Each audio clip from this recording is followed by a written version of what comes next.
Hey, mwadzuka bwanji konse kumamulira Malawi basa boneka lindo lero akuti iyayi Christmas ndimeneyi koma pali malangizo aphindu kopya amene tikuyenera agwirisitse kwambiri otherwise tipanga regret kutsogolo kuno kuti nali ndindalama tini.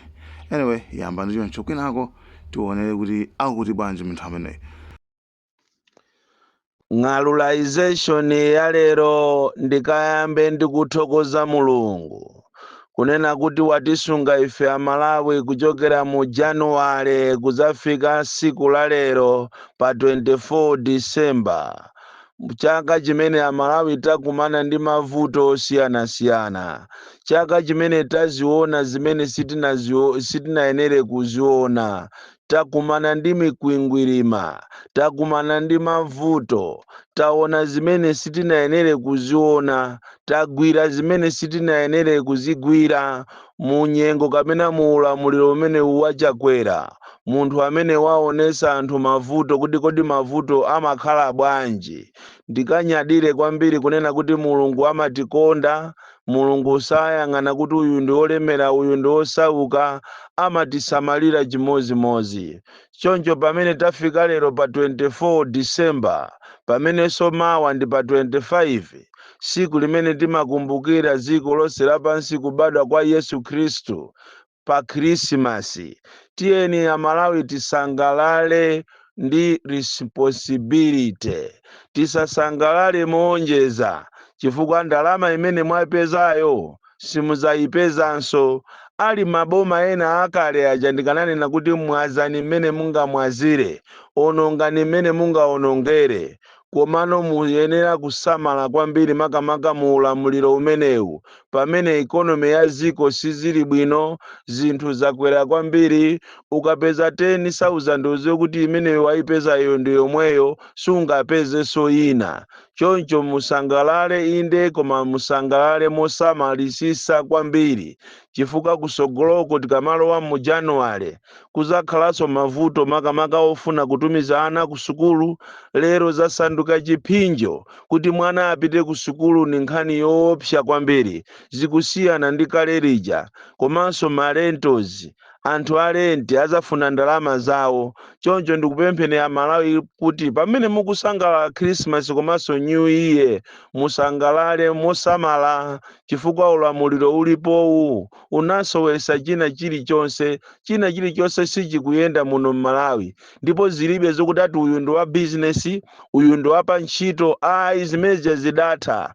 Pano pa anthu amakhalira yomwe yakatapira.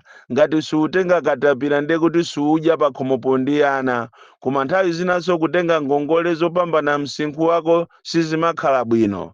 Choncho ndikufunireni mafuno mabwino a Malawi, ndikufunireni zabwino zonse pa nyengo imene ya Christmas komanso New Year. Koma mukhale osamalisisa kwambiri chifukwa mavuto kuno ku Malawi ndi osayamba, mavuto ndi azaoneni. Ndizuzule mchitidwe wa anthu ena otenga malamulo kuyika m'manja mwawo. Izi zachitika kumangochi kuchiponde kuphedwa wa polisi, si nkhani yabwino chifukwa iye uja amangogwira ntchito, iye uja anali ndi ana, anali ndi mkazi komanso azibale ake. Tiyeni Amalawi tipewe kutengera malamulo m'manja mwathu potenga kapena popanga zinthu zosakhala bwino. Mchitidwe umene wachitidwa uja omupha wa polisi sizinakhale bwino, ndipo zimene zizisikiretu mu dziko la democracy.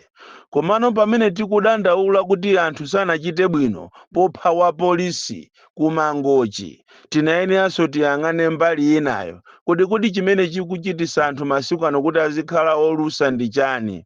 Kupatula mavuto ena ndi ena azanjala, kupatula ndalama zimene zavuta, zikuonesa kunena kuti akuluakulu athu aboma samafuna kuyima pa chilungamo. M'mizimu muli mavuto, anthu akuzunzidwa kwambiri, ngakhalenso ndi apolisi amene kuwamenya anthu. Iyi imakhala nthawi yotopa kunena kuti mwinaso anthu atopa akungofuna kuti abwezere pa zinkhanza zimene akukumana nazo. Apolisi a ulendo uno sakupasidwa ulemu ngati akale. Apolisi a ulendo uno pano ali ni nkhanza kwambiri andi akafuna kuti agwire ntchito samapanga ngatinso munthu ameneyo ni munthu olengedwa ndi Mulungu kufuna kumenya kufuna kuombera amangoombera choncho pakufunikirapo kuti pamene inuyo mukuchita accuse Amalawi inu apolisi leadership yanu munayenera mukhale pansi limodzi ndi aboma muunikire kuti kodi zimene zizi zikuchitika chifukwa chani zikuchitika chifukwa chakusokonekera cha ubale pakati pa apolisi aboma ndi anthu palibepo ubale weniweni aboma ndi apolisi mukuzunza Amalawi kwambiri ndikunena tino aboma mukuzunza Amalawi kuzera ku polisi ndi Amalawi sonawo afika potopa sakutha kulemekeza apolisi izi zosatira zake izakhala nkhondo chifukwa ku Malawi kunoko anthu sazalemekeza ame sazalemekeza apolisi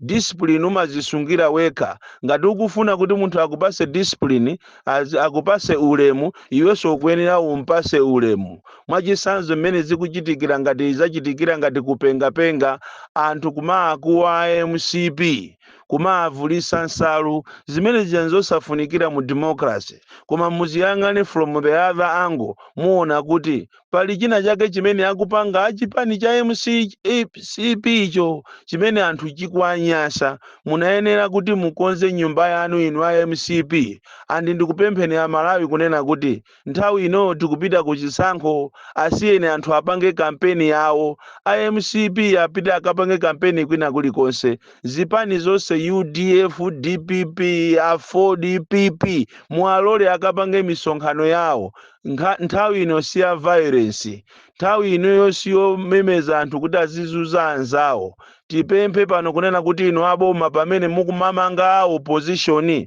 muzimangaso anu chifukwa izi zokuti amusowa alankhula mawu osakhala bwino ndizoona sanalankhule bwino pa nsonkhano pajakundilande that is inciting violence izi let's call it a spade chilungamo chake ndi chimenecho alipo ambiri andale salankhula bwino pa misonkhano koma siokhawo tosusa ngakhale sikuboma kwaliko antongwetongwe ena ache amatama amene aphunzira lero kuvala kuzera kwa malemu SKC koma ndiye mashati otu antundu ngati a SKC ndemwe agulatu kutero akamavala chochi chamene ankavalira mujazima kupwetekani eti koma ndiye wasiya legacy etu chilima yamavalidwe ena okuwaona shati imene avalayo atatolatola ndalama zokuba koma nina kuti iya itu ikufana ndi SKC koma tuiye anali ochepa thupi bwino mimba sinali ya chochi iyayi muzipitanso ku jimu kuti mwina mufanane naye kwambiri muphwese mimbazo mukamavala masheti yache ofanana na SKC yo zizigwirizana ndalama zaphweka kuno ku Malawi ndi chifukwa chake mwapenga nazo ndizi mukufika pomazuza anthu ena kuwazuza anthu inu zoona aboma mungaatenge mapensioners ndi kuwazuza ndi kuwapusisa Amalawi ziwani kunena kuti anthu amene anagwirapo ntchito zosiyana-siyana m'bomamu mapensioners mwachidule anali ndi mbindikiro ku Capitol Hill ndipo kumene kuchata atakhalako masiku awiri atatu aboma anapangana ndi kuwapusisa anthu ajawo ndi kuwayikira ndalama m'maakaunt ndi kuwauza kuti tachita ni cheki ndalama m'maakaunt komatu ndiye ndalama zinalowa komatu ndalama ndiye kunali kusangalala anthu osaziwa kuti akuwapusisa atangochokako kumbindikiro kuja apeza kuti ndalama zonse zachoka m'maakaunt anthu ena atatenga kale katapira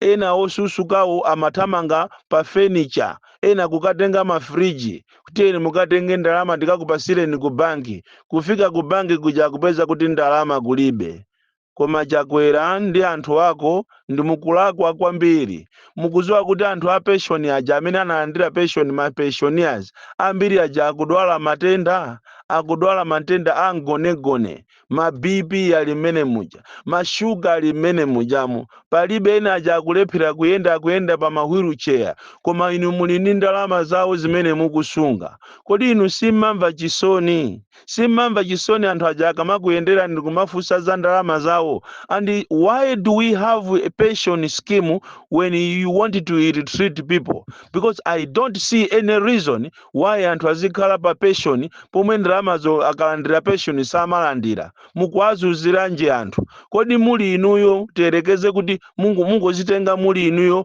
anthu ena akukuzuzani chonchija mungamve bwanji? Ndalama kumachita kumulingira munthu ngati nyemba, kumulingira munthu ngati nkhobwe, koma ndalamazo zili zache. Ndi chimodzimodzi kuti kumakazunzika munthu ku banki, ndalamazo zili zako. Kumazunzika wasungisa ndalama mu banki, koma ndikumakakhala panzere mwina kwa 8 hours ukufunafuna ndalama zako.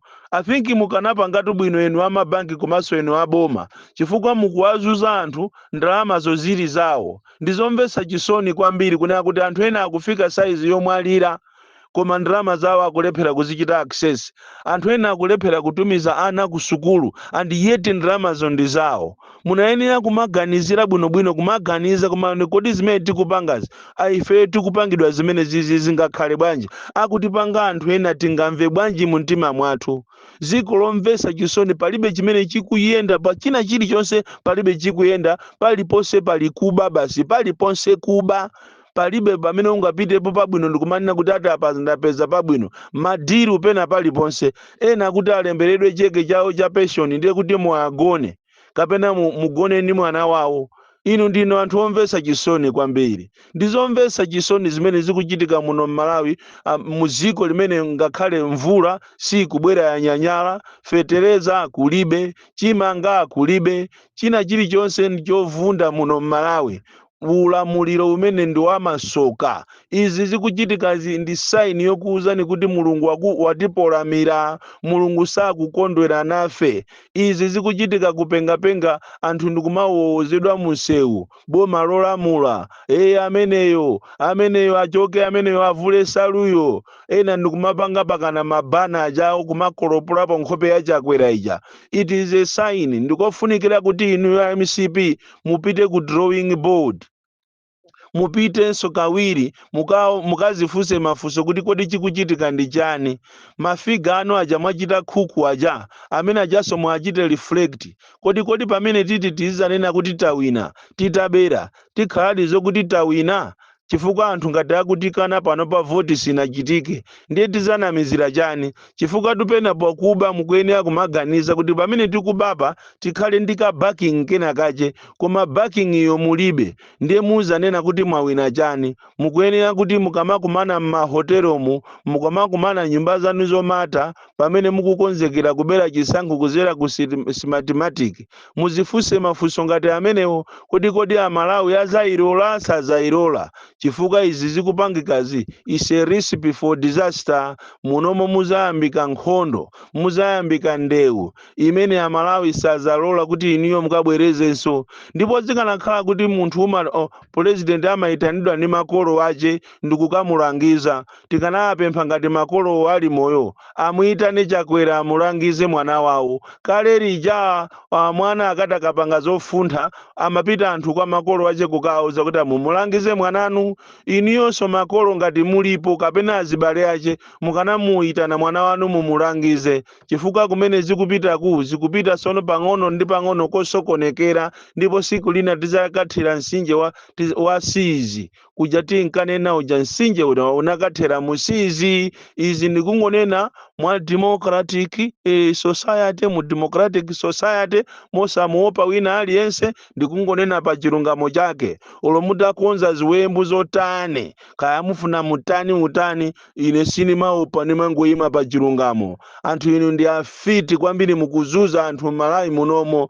Ena ndi awalanda malo ku 25 ku ana awo banja lawo makolo awo anamwalira, alanda malo ku 25 apo chakuwa IBM apo greda pakana yabwera yakumbakumbapo pamenepo kuwalandana malo awo ndikukasintisa kulanzi ma documents. Nthawi nkachisiru izafikapo nthawi imene muzakumbukire zimenezi.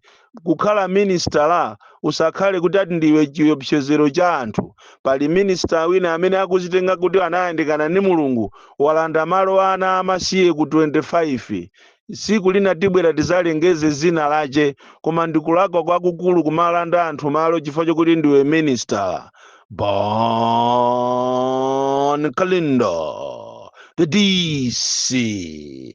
Mwana woopsa kwambiri, the most deadly and dangerous child from Jeza Village. Tiye Mabuka, box 76, Mulanje, Malawi, Southern Africa. Like, share, Malawian cameras, right.